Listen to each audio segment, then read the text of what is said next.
I want to talk about is less pleasant. But I don't mean it to be divisive. I don't.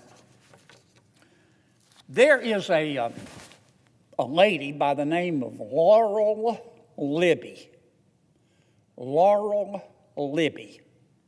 She happens to be from Maine. I love Maine. Beautiful, beautiful state. She's in the state legislature. And by all accounts, Ms. Libby is a very talented, accomplished legislator. She has beliefs, as we all do. And one of her beliefs is that it is unfair to allow transgender women to play women's sports. In other words, Ms. Libby, I don't speak for her, but I've read her interviews. She believes it's unfair, fundamentally unfair, that it will destroy women's sports if transgender women, biological males who identify as transgender women, are allowed to play women's sports. And she has said so. In fact, she put up a Facebook post. And the Facebook post highlighted a transgender athlete who one year placed 5th, I think, in the pole vault, and then transitioned into, he placed 5th as a male athlete, but then transgendered or transformed into, or transitioned is what I'm trying to say, into a transgender woman and competed at the state level and came in first. She came in first. So when this individual was a biological male and competing, the biological male came in 5th in the state competition. The biological male transitioned into a transgender female and was allowed to participate by the officials in Maine in the pole vault in women's sports and came in first. Well, Ms. Libby thought that was really unfair, and so she posted a picture of the athlete, the transgender athlete, when she was a biological male, and currently when she has now become a transgender woman. She posted the picture. She didn't put any name, any phone numbers, any addresses, or any of that. She posted the picture of the athlete side by side before transitioning after. And here's what she said. We've learned that just 1 year ago, John, the transgender athlete, when she was a biological male, was competing in boys' pole vault. That's when he had his 5th place finish. And then she went on to say, so all of this transpired in the last year with the full blessing of the Maine Principals Association. 2 years ago, she wrote, John tied for 5th place in boys' pole vault. Tonight, John, now Katie, because John is transitioned into a transgender woman, tonight Katie won 1st place in the girls' Maine State Class B Championship. And Ms. Libby thought that was unfair. And so do many Americans. So do I, frankly. Well, Ms. Libby's in the state legislature.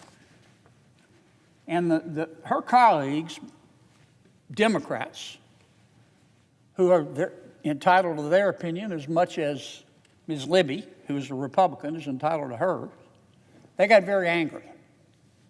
They wanted to throw her out. They wanted to throw Ms. Libby out of the Maine legislature. They wanted to expel her, but they couldn't do it because that takes a 2/3 vote. So they said, we're not going to expel her.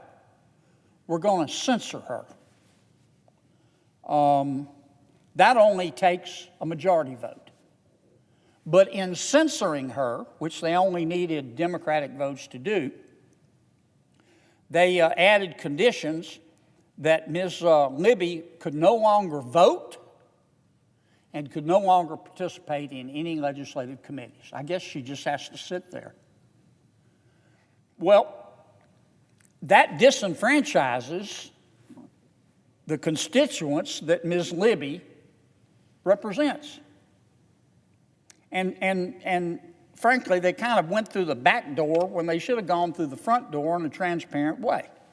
I'm not here to try to meddle in the Maine state legislature. Let me say it again, I love Maine. I think it's one of the most beautiful places in the world. And the way they handle their local politics is none of my business. That's not why I'm here. But I am here to say what Ms. Libby did. Let me put it another way. Ms. Libby's belief about the fairness of transgender women participating in women's sports is based on science. It is. You may disagree with the science, and you may disagree with her, and if you do, you're entitled to do that. But Ms. Libby didn't just pluck this point of view out of thin air. A lot of Americans agree with her. I think most Americans think that, when you're 18 years of age, you're an adult, this is America, you can do anything you want to do, as long as it's not illegal or doesn't hurt somebody else. You can be whomever you want to be. You can dress however you want to dress. You can't run around naked, but in terms of your dress, you can express yourself however you want if you're 18. And I think most Americans don't have a problem with that. So long as it's perfectly legal, I don't. But when you're under 18, you're a minor, adults get to make decisions because you're a minor, duh. I also think that the American people have worked very hard through their elected representatives to try to lift up women's sports in America. We've worked very hard and spent a lot of y'all's money lifting up women's sports so that women can be treated equally with men. And I also think, through no one's fault, I started to say only through God's fault, but I'm not going to criticize God's decisions. Through nobody's fault. If you believe in God, it was a decision by God. If you just believe in nature, it was a decision by nature. Men and women are different. And men have a physical advantage over women. And if you allow a male, no matter how the male identifies, to compete with a woman in women's sports, particularly when you're under 18, the male's going to win every single time. That's not just speculation. That's not just common sense. That's science. The ACLU, which believes that transgender women, biological males who transition into transgender women, they say it's a fact that trans girls are girls. And the ACLU and other activists have also said that it's a myth.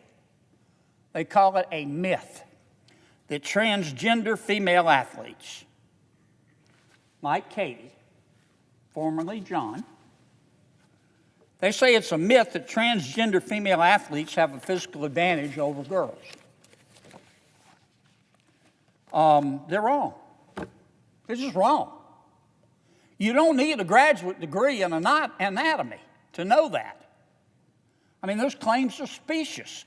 Medical science and athletic data both demonstrate that the difference is obvious and that males, no matter how they identify, have a significant advantage over females in girls' sports.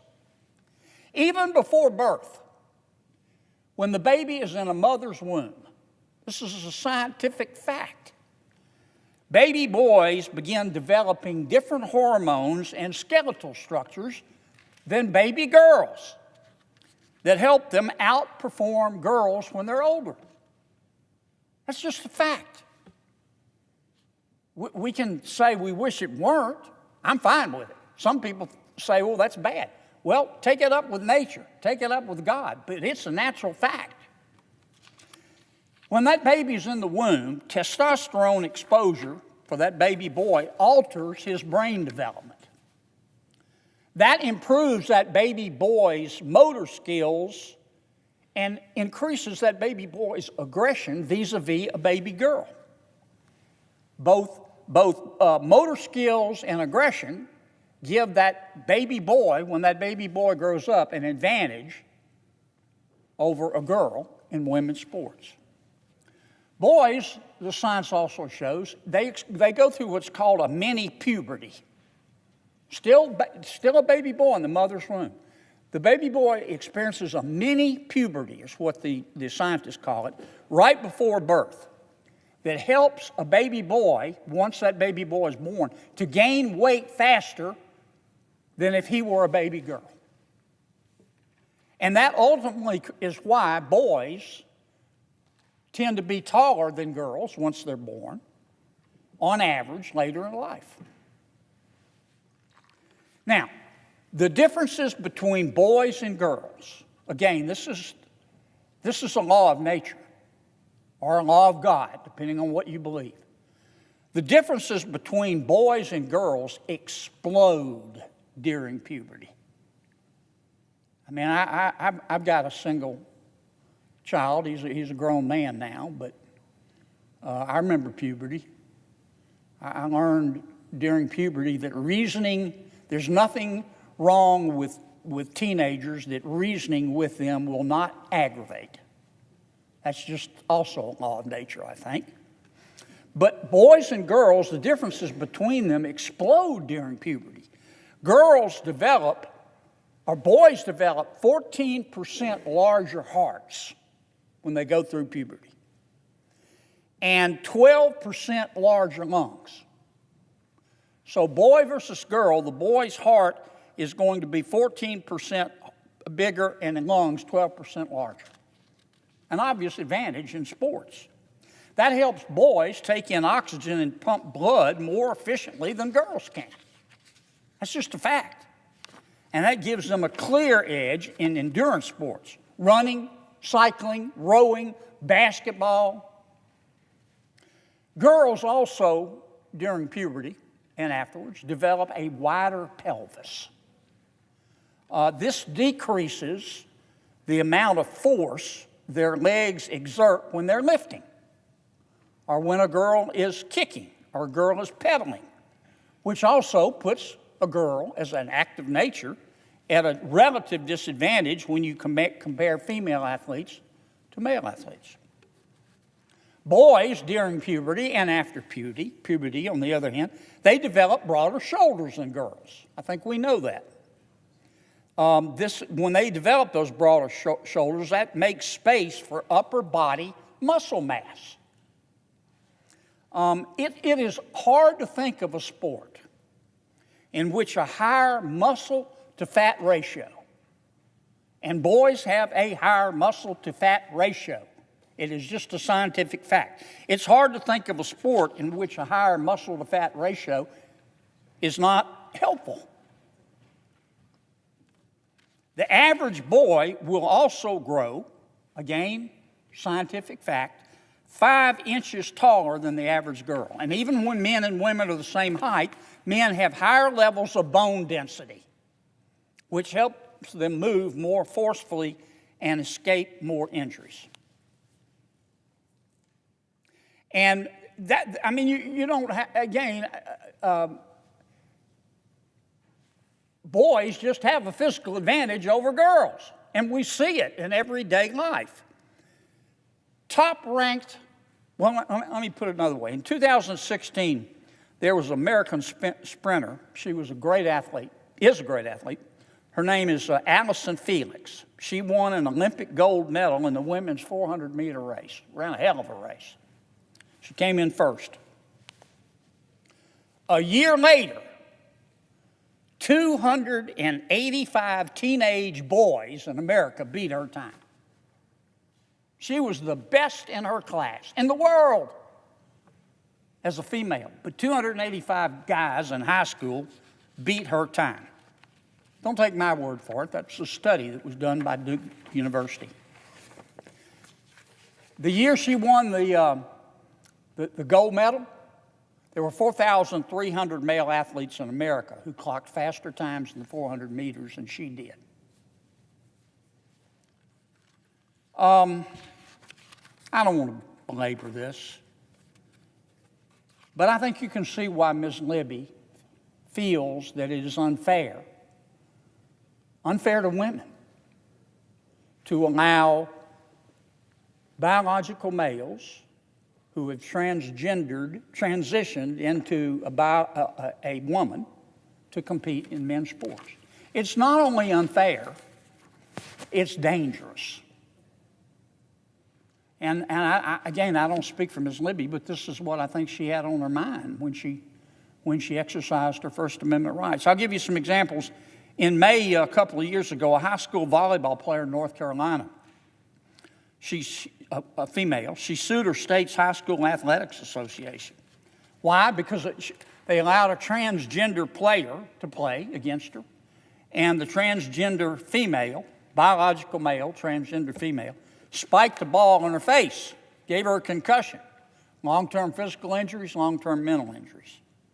Last October, a high school senior in California suffered a season-ending concussion after a transgender volleyball player spiked the ball, hit her in the face during the game, and it ended her final season of high school volleyball.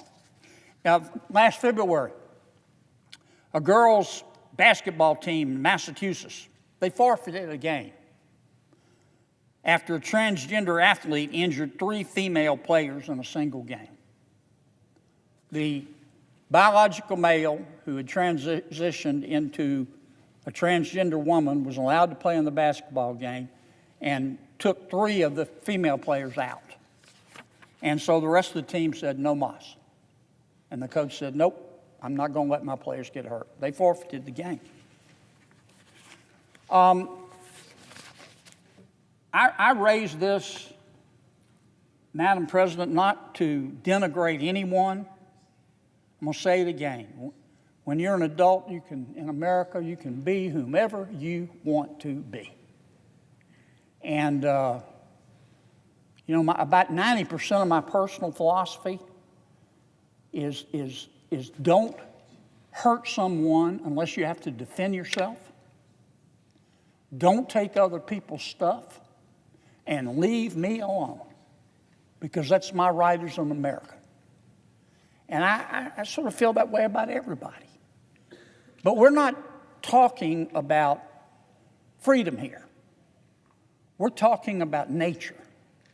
And we're talking about fairness in women's sports. And we're talking about women getting hurt. And that's why I think Ms. Libby is right. It's fundamentally unfair because, if for no other reason, acts of God or nature or whatever you want to call it, boys are different from girls when it comes to athletics. And there's nothing we can do about it. There's nothing I want to do about it, but some people do. Ms. Libby has sued in Maine and said that her constitutional rights are being violated. I think she's right. I'm not going to try to advise her judge how to rule. But I can't say whether her constitutional rights are being violated or not. But I can tell you this: common sense and the laws of nature, or the laws of God, if you please, are certainly being violated, because female young women are fundamentally different from male young boys, and that's just a natural fact. Madam President, I suggest the absence of a quorum. Clerk will call the roll. Ms. Alsterbrooks.